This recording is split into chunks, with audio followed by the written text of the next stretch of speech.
It's Nerd 30, once again, on the Omega Level Nerds. Acolyte. Episode 4 is here.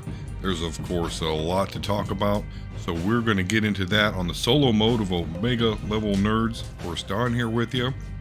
Also, we got some video game news to talk about.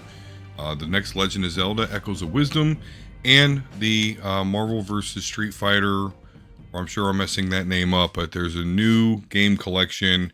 And long story short, ladies and gentlemen, it is going to include Marvel vs. Capcom 2. So, exciting news there. But let's get in to the Acolyte first. I'm going to start with a spoiler-free review. I know last episode was kind of a low score for me. This episode, I'm actually going to give an 8 out of 10. Now, again, I like this show a lot. The writing isn't perfect, but I do feel that this episode, the writing was better, the pacing was way better, and I felt that overall, it was a great introduction of sorts, and really a suspenseful thing, you know. Might not be used to it nowadays with streaming and binging. Me as an older gentleman, you know, I remember TV, even pre-cable, but anyway, you know, we'd get these cliffhangers and have to wait weeks or sometimes months or years. So here we are. Half hour, boom, it does end in a cliffhanger. Hopefully you don't consider that spoilers because either way. So that's my spoiler for review, 8 out of 10, and I definitely enjoyed it. As I clear my throat. Now, let's talk about the story in general, which I felt very cool about. So they basically decide that they're going to try and cut off May. So Soul takes a contingent of Jedi along with Osha, not to apprehend or kill May, but really try and bring her over to their side, right? You know, because Soul, he's feeling for both girls. You know, he's a really good guy, which he's definitely my favorite in the show. What ends up happening is, you know, we catch up with, what is his name, Kirmir, you know, like generic Ezra Miller guy, along with May, and this planet where they're about to go in this very dangerous forest to go and kill Master Kelnaka without any weapons, mind you, which is a pretty interesting setup because Jedi Wookiees are rare, but it's generally accepted that a Jedi Wookiee would be supremely badass. So to see this, you know, unlearned sub-Sith, you know, with no weapon, go after a Jedi Master Wookiee, it's like, okay, what's going to happen here? But nonetheless, that's what she's trying to do.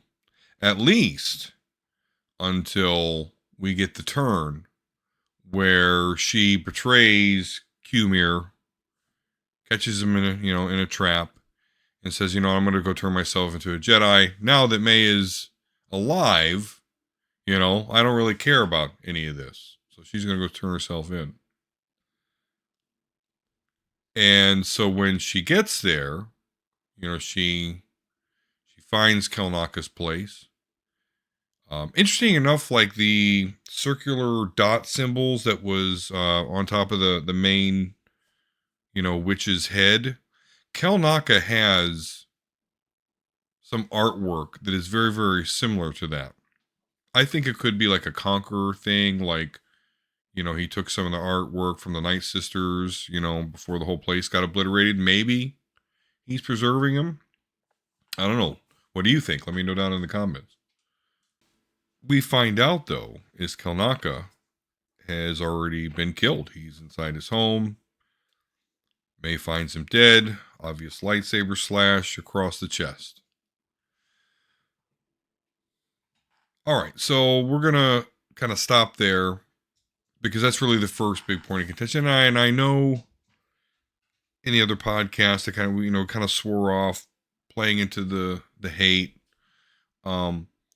I guess I can only do that so much because when we talk about actual story things and we get beyond, the DEI stuff that people are against and things like that, when we're actually talking about the nitty gritty of the story, okay, I can still kind of get into that. So a lot of people disappointed that yeah, we get this potential Wookiee Jedi fight and we don't get it, which I kind of understand. Again, it's a great way to develop this villain character, which, we get a big introduction. We get some big developments.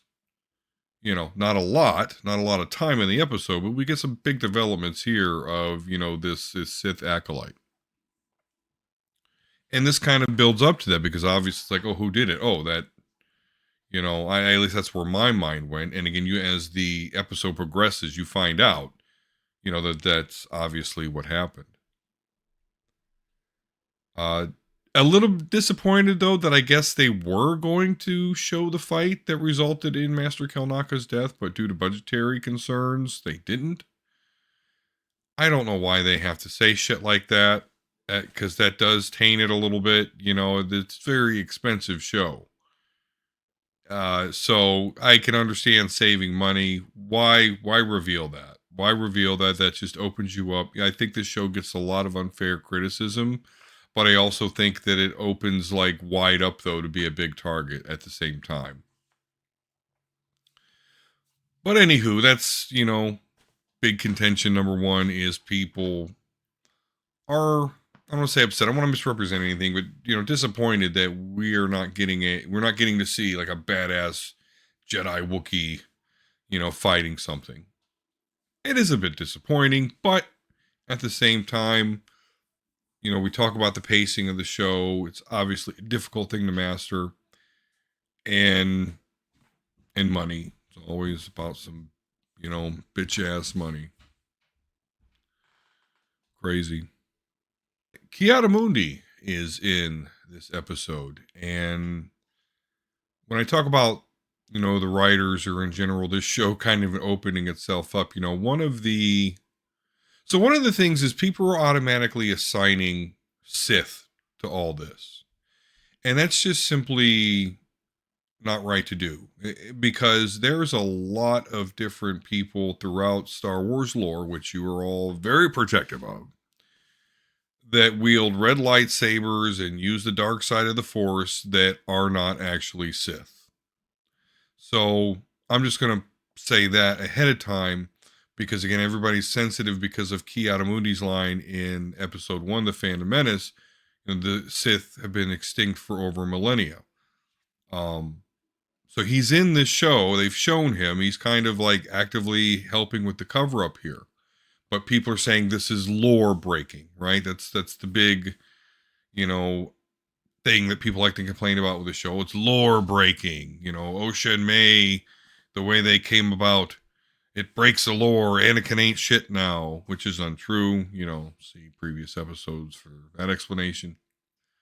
And now that we have this,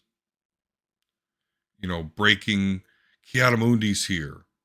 Well, oh, and his age. That's the other not the lore breaking. But yeah, this does suggest that Ki-Adi-Mundi is pretty old. People are citing some extended universe Legends canon stuff for how old he is. Can't do that. It's not canon anymore. And, I have a Saga edition. This would be like the pre-Disney Bible, right? Because this is the role-playing game that Wizards of the Coast, when they had the Star Wars license released after episode 3 was released. So at that point, it was considered, okay, that's the saga, right? Funny how times have changed, because no, now that's not the saga. There were 3 films added on to that after Disney bought Star Wars, but nonetheless, this is before Disney Star Wars, and it states that Cereurians, however you want to say it, again, I call them kind of, dollar store cone heads, they do have lifespans similar to humans, but but that's how ambiguous it is. So the age thing, dumb. The Sith have been extinct for millennia. The problem with that complaint is he hasn't seen any of this shit yet. So that's assuming that someone survives and tells him about this.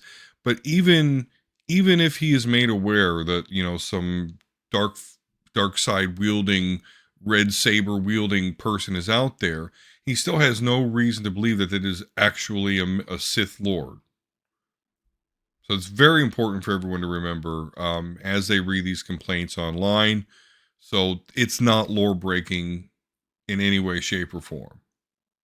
Plus, it's Kiadamundi. He's the biggest asshat in Star Wars. Like, he's the biggest display of like the Jedi being hypocrites, because like he's got like 7 wives, like 30 children, and what's worse is they were all like wiped out. Like his hometown, home planet, was attacked, and he didn't even care.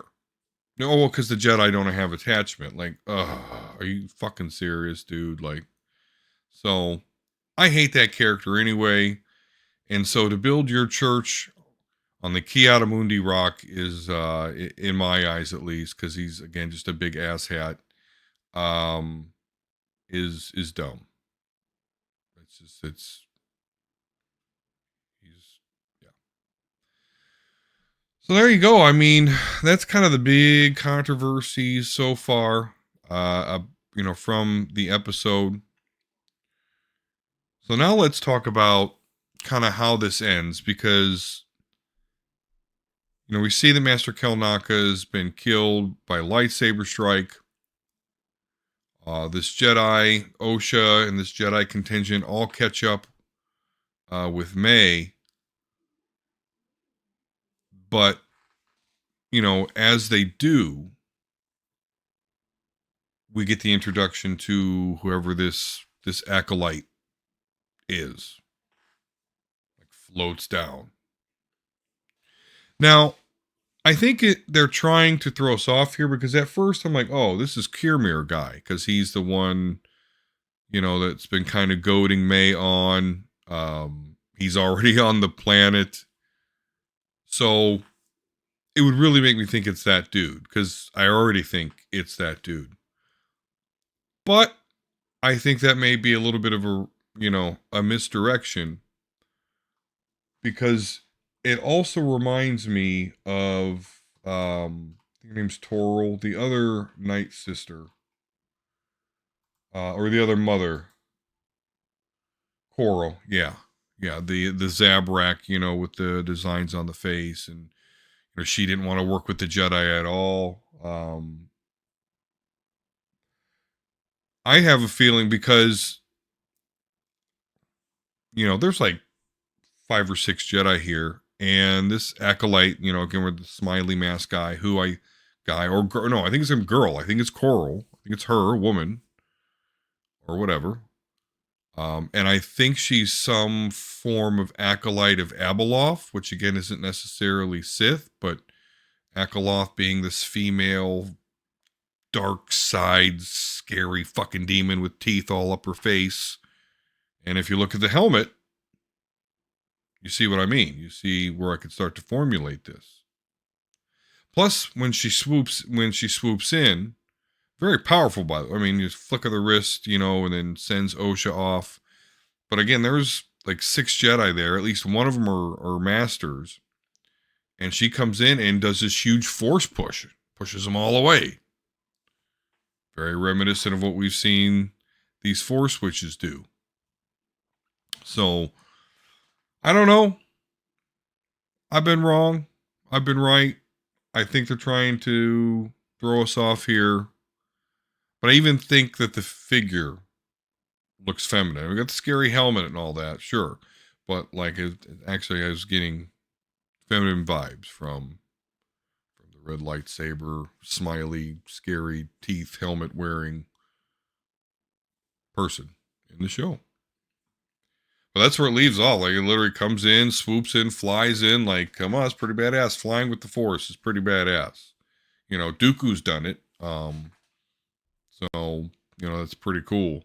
come in, use the powers like that. Obviously, have already battled and destroyed Kelnaka.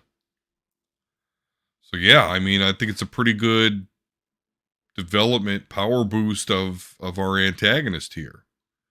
Like we got to put some spect on its name, right? He came in like a boss or lady boss, however.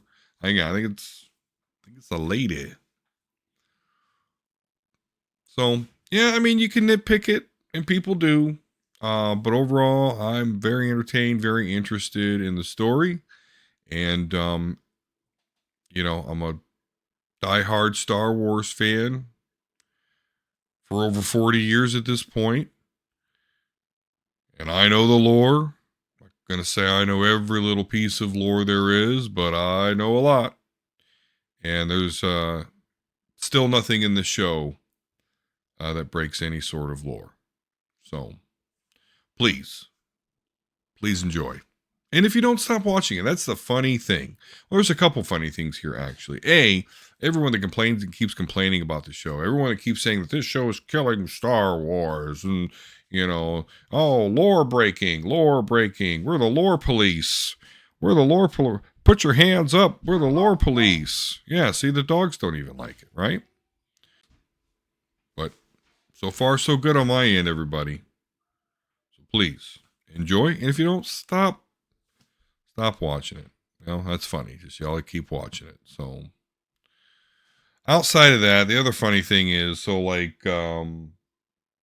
Amanda Steinberg created some sort of rap video in response to the haters. I really got no problem with it, other than how much time and money did it spend to do that? It's kind of like they kind of win here. It's kind of a win for the shitheads.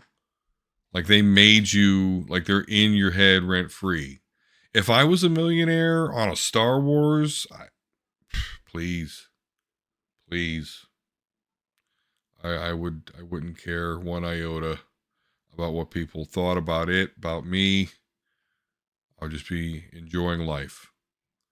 Not making videos in response, not confirming that they're living rent free in my head. So it's a amusing song. I dig it, but I think they're going to take it as a victory. So just kind of, what's that Game of Thrones quote from Tywin Lannister? The lion doesn't care the opinions of sheep. Like, come on, that's where you should be. That's where you should be. You're doing a great job. Don't worry about them. Don't worry about them. Well, like I said, there was some video game news to talk about. So yeah, weird that we would learn this actually. Well, I learned it from a friend who pointed me to a Maximilian video, which was of him watching the Nintendo Direct show, in which case he, had learned about this Marvel vs. Capcom collection, which is going to include some bangers, but it's not just on Nintendo. It is on, I think, everything but Xbox. So yeah, I was there at the beginning. I had the original Xbox, enjoyed it. I mean, Halo sold it for me. I will admit that much.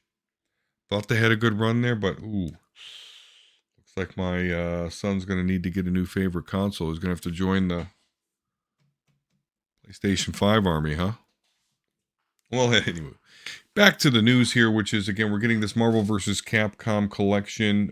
Just funny that we first learned of it on a Nintendo Direct show, but nonetheless, X-Men Children of the Atom. Super excited about that. That's actually something I've never owned.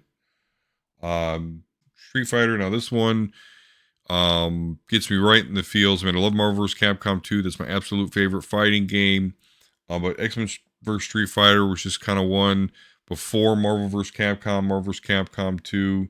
That was a big game in my history. First crossover game I get where you could have like two people to come in and out of the ring to choose from. Just, great stuff. Marvel Superheroes for Street Fighter. I mean, all these are great. Marvel vs. Capcom, Marvel vs. Capcom 2, that's the biggie, and the Punisher, which is like a co-op beat 'em up. So, um, I actually have kind of two feelings about this because I own Marvel. I purchased Marvel vs. Capcom 2 for my PlayStation 3, and I still have that downloaded, and it works, and it's awesome. And you can even check out on this channel, where I thought at some point maybe someone may give a shit if me and Halo Drama were playing it. So indeed, you can find that on the channel. So I can no longer sit back and be smug about the fact that I actually have access to a game that not many people have access to. But looks like that the campaign to have this game re-released was successful, or maybe it was already happening, and so they just stayed quiet about it because they're like, yeah, we're going to free MVC2, no problem. Free MVC2, no problem. It's going to happen. But yeah, so I'm happy for everyone, though. Maybe this will bring new fans to it. I wonder if they're going to do any sort of adjustments to characters. Marvel vs. Capcom 2 is a fighting game, of course, happened before, like patches and stuff. And there are a couple broken characters in that game, namely Sentinels one. I guess you call him broken. It's one of my favorites, but a very defensive character, I'd say. But some people that even play the game with me may consider him a little broken, but always enjoyed that character.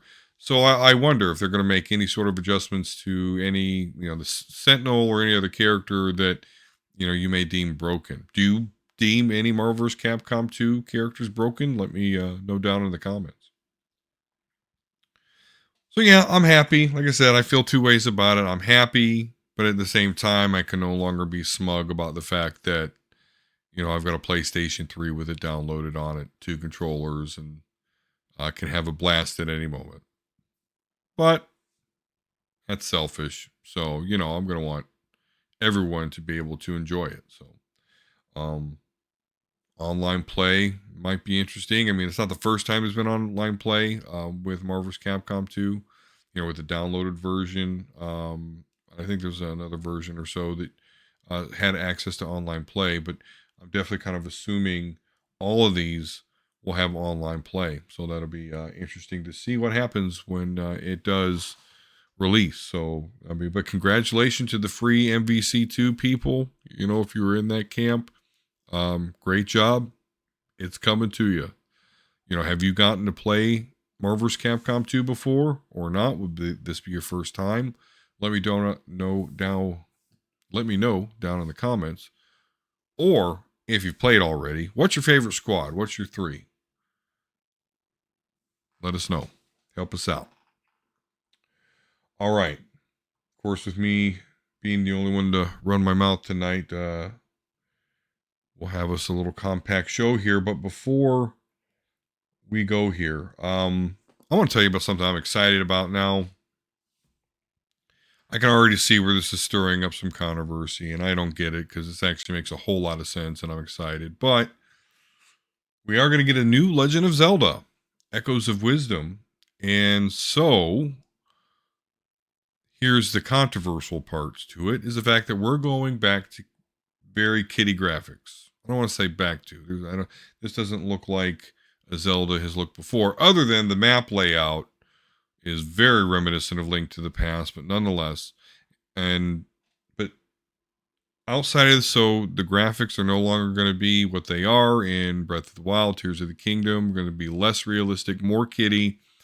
But Zelda, Princess Zelda, is going to be the protagonist of this game, which they've done before, not in any mainline Zelda games, but they did have some real shitty Panasonic CDI games that Nintendo licensed out, and they were crap, but you could play Zelda.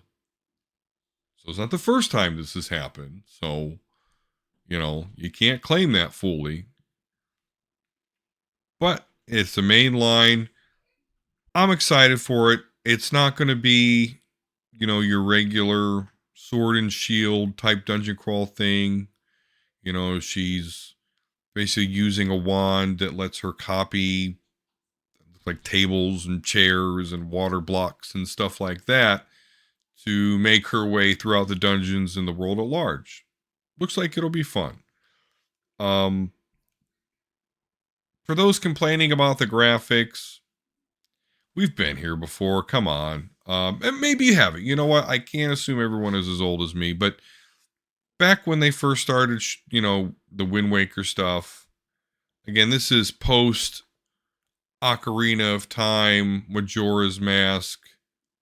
Oh, we get the Wind Waker. Oh, we're doing this kitty graphic shit. Oh, it's a lot of people's favorite Zelda. It's a critically acclaimed Legend of Zelda game. So, don't be on that boat. And it's Nintendo. Listen, Nintendo knows what they're doing. Nintendo is quality. If Nintendo's going to release a Legend of Zelda game, it's going to be great. Take Breath of the Wild and Tears of the Kingdom, for example. There's actually a lot about that I don't like. I don't like that either game, your weapons break.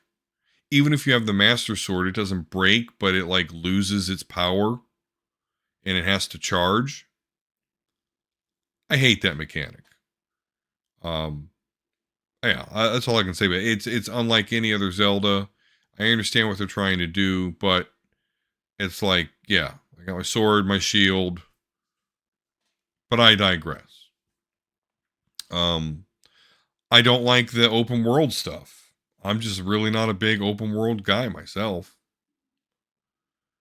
And then the fact that you're not dungeon crawling a lot. I mean, I guess you could argue that yes, you are with all of the different stamina and heart container shrines.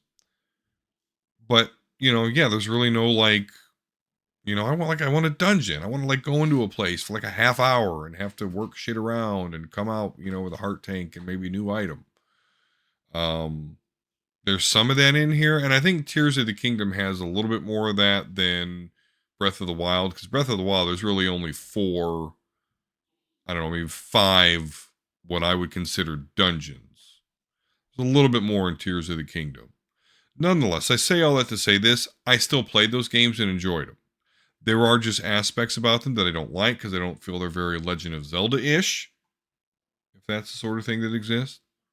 But they were still quality games, critically acclaimed, Game of the Year contenders.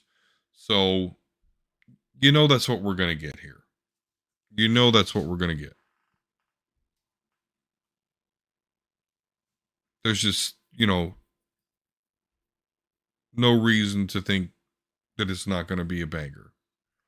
And my kids it's going to help kind of get my, and I guess this is more my situation, personal thing, but I'm not the only one in the situation, I'm sure. But, I got a couple little girls, they see that, my Switch account, my Switch profile as Link, is my avatar. And, we were playing in Mario Kart, I use the Link, and so now they're excited because they're like, oh, hey, I got to announce to them like, hey, you get, because, I had to explain the whole Zelda Link thing. That's kind of a conversation that you're going to have with any kid that, comes across the Legend of Zelda. So they got him, they got that down. But now explaining to them like, hey, you actually play as Zelda in this one, and it gets them excited about that. That's great. I think that's awesome. But hey, I'm a parent of young girls. I understand if that's not your situation. But still, this looks great. And the graphic, it's gonna be fine. We've been here before. It's big that we get to be Zelda. It makes sense. 44-year-old dude, and I'm actually excited to play this. So have fun with it. And listen, they're coming out with Legend of Zelda games pretty frequently now. So you really don't have to worry about, you'll get another game with Link in it soon enough, I'm sure. All right. Well, that's about all I have on that stuff. Please, if you've made it this long into the video, please consider giving us a like, saying hey on the comments, subscribing to the channel. That really help us get past the hate go rhythm. And we will see you next time on the Omega Level Nerds. Thank you so much for checking this video out. Once again, please, we need a lot of help. Subscribe to the channel if you have not subscribed already. Give us a like, comment, turn on the notifications, all that jazz. We could really appreciate the help. But again, thank you so much, and we'll see you next on the Omega Level Nerds.